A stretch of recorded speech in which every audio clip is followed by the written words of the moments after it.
اس نے ایک سوال کیا کہ درگاہ میں لوگ جاتے ہیں اور اتنا یقین کرتے ہیں، اس پر آپ کیا بولیں گے؟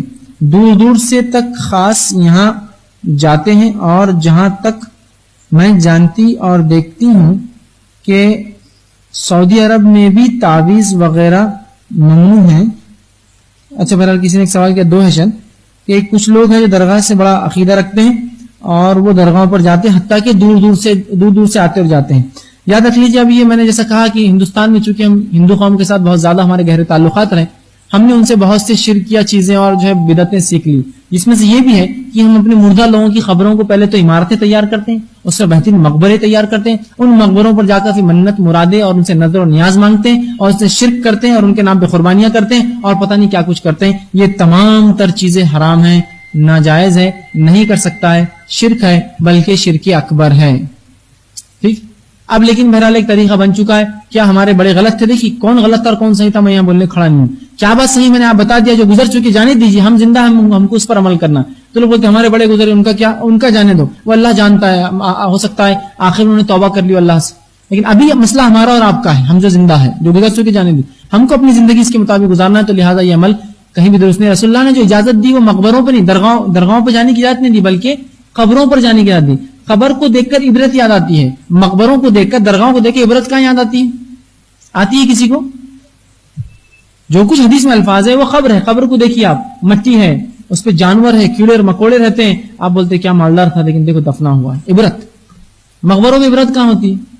دیکھیے قبرستان جانے کا واقعہ اور ایک درگاہ جانے کا واقعہ موازنہ کر لیجیے، سمجھ میں آ جائیں گے بات۔ رسول اللہ نے اجازت دی خبروں پر جانے کی، وہ مقبرے نہیں خبریں ہیں، اور وہ بھی مردوں کو جانا چاہیے، یہاں عورتیں جاتی ہیں، ٹھیک ہے، اکثر۔ تو بہرحال دیکھیے اب آپ کو ایک قبرستان جانا، کیسے جاتے ہیں آپ؟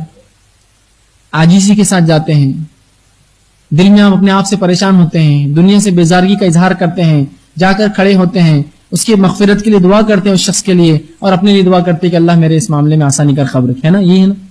اب دیکھیے آپ درگاہ پر جا رہے ہیں، درگاہ پہ جانے سے پہلے عورتیں ایک دوسرے کو فون کرتی، چل رہے کیا؟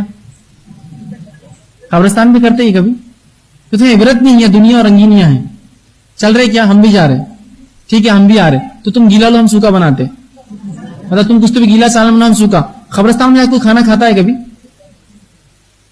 ٹھیک ہے، پھر وہاں سے نکل کر تم کون سا کپڑے پہن رہے ہم کون سے پہن رہے؟ کیا کوئی قبرستان میں نئے نئے کپڑے پہن کر جاتا ہے کبھی؟ نئے نئے لباس پہنے جاتے ہیں، ٹھیک ہے۔ اس کے بعد جب آپ وہاں پہنچ جاتے ہیں تو سب سے پہلے عمارتوں کی تعریف، دروازوں کی تعریف، سونے اور چاندی کے بنے ہوئے ہو، گمبدوں کی تعریف، اور انڈے شتر مرغ کے لٹکے ہیں، اور سونے کی چاندی کی چینیں ہیں، بڑے بڑے خوبصورت غلے، خوشبو کی بالکل ایک دم ہر جگہ وہ ہے، مور کے پر، قیمتی قیمتی آلات، اچھی اچھی چادریں مخمل کے، یہ اس نے 1 لاکھ کا فلاں لا کے ڈالا، اس نے پوری دنیا یاد آ رہی، ادھر سے عورتیں کھڑی، ادھر سے مرد کھڑے ہیں، سب دنیا ہے، سب دنیا، کوئی آخرت یاد نہیں آتی۔ اور اس پر تو حد، پھر ایک مخصوص دن ہوتا ہے، ہارمونیم بھی چالو ہے، ہجڑے بھی بیٹھے ہوئے ہیں، تالیاں بھی بج رہی ہے، اور واہوائی بھی ہو رہی ہے، اور پیسے بھی دی جا رہے ہیں۔ اپنی خبر میں باپ کی جا کے کوئی کرتا ہی ہارمونیم بجاتا ہے اس کے سامنے بیٹھ کر؟ تو یہ خبریں دنیا یاد دلا رہی ہے آج کل، جبکہ خبر پہ جانا چاہیے جو آخرت یاد دلائے۔ یہ مقبرے دنیا یاد دلاتی ہے، اور انسان دنیا میں تصور کرتا ہے کاش میرا مقبرہ بھی ایسی بنے، کوئی اپنی خبر دیکھ کے بولے گا میری خبر ایسی بنے؟ تو ہم کو جو اجازت ہے صرف قبروں پر جانے کی، وہ مردوں کو مقبروں پر جانے کی اور درگاہوں پر اجازت شریعت نہیں دی، اس لیے کہ قبر پہ جانے سے عبرت حاصل ہوتی ہے، مقبروں پر دنیا یاد آتی ہے۔ آگے انہوں نے سوال کیا کہ